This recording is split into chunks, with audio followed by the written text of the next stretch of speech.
And I think we're talking here about, because we've been focusing so much about the men. So is it as important for a man to be emotionally supportive as he is maybe a provider or a financial supporter?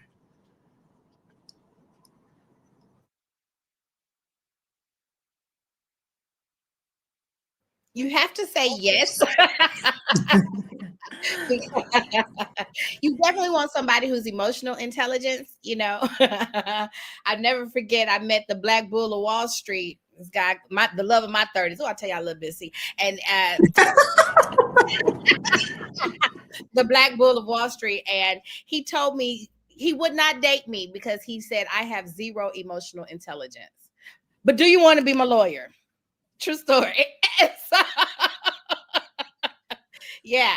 And so emotional intelligence is up there. If you don't have, all the money in the world does not overcompensate, will never overcompensate for true love. And I don't, people, they chase it in the form of drugs, in the form of, all kind of other things, but there is just no food, whatever addiction, but there's just no substitute.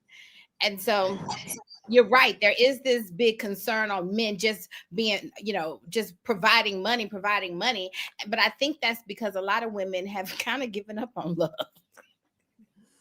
Okay, let's take a look at some stats.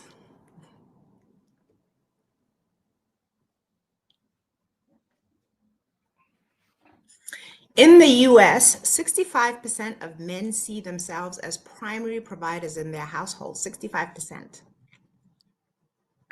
According to Pew Research, dual income households are rising, but men still feel pressure to lead financially.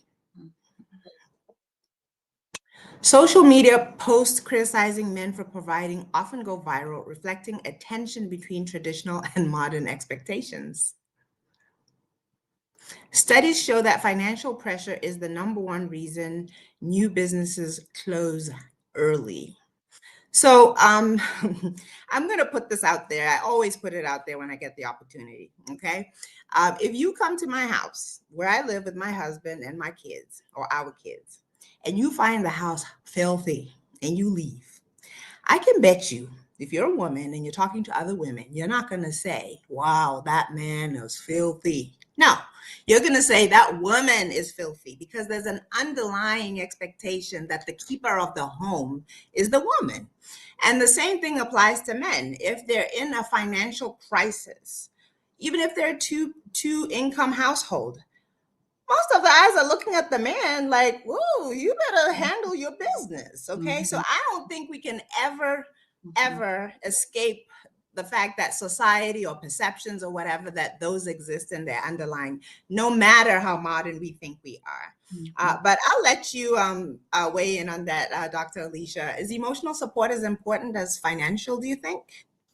Emotional support is, if not even more important than financial support. And I think what you're talking about are these scripts that we have, this sort of template that we have that's talked about in when we watch television and the media, and a lot of what we saw when we were growing up.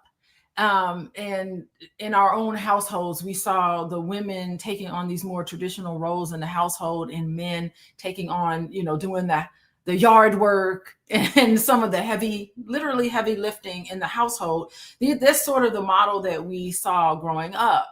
And no matter how modern we think we are, when we get married and have kids and all of that, we tend to slide into these roles, and women are exhausted.